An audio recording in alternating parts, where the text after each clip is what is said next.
திருச்சி கிழக்கு மாவட்ட திராவிட முன்னேற்ற சொன்னார் நம்முடைய மாநகர செயலாளர் அவர்கள் தலைமை உத்தரவிடக்கூடிய 100 நிகழ்ச்சிகள் நடத்த வேண்டும் என்று சொன்னாலும் அந்த 100 நிகழ்ச்சிகளையும் தமிழ்நாட்டிலே நடத்திய மாவட்டம் என்று சொன்னால் அது திருச்சி கிழக்கு மாவட்டம் தான் என்று சொல்லக்கூடிய அளவுக்கு தொடர் நிகழ்ச்சிகளை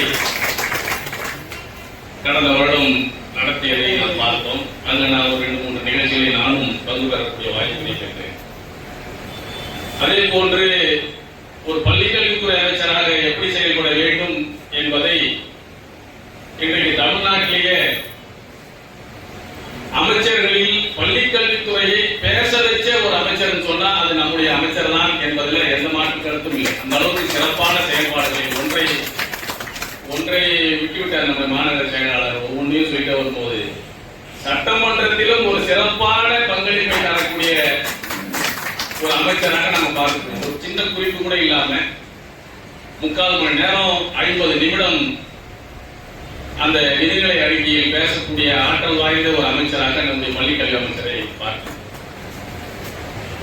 இன்றைக்கு ஒரு அரசு இருக்கிறது என்று சொன்னால் அந்த அரசினுடைய செயல்பாடுகள் என்பது நாட்டில் வாழ்ற எல்லா மக்களுக்கும் போய் சேரும்.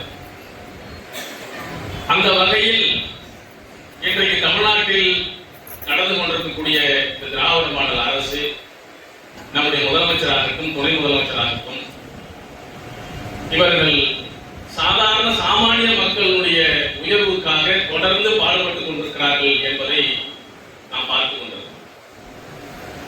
நம்முடைய உதயநிதி ஸ்டாலின் அவர்கள் சட்டமன்றத்தில் பேசுவதற்காக முதல் உரை அவர் சட்டமன்றத்தில் பேசுறதே யாரை பத்தி பேசினாரு?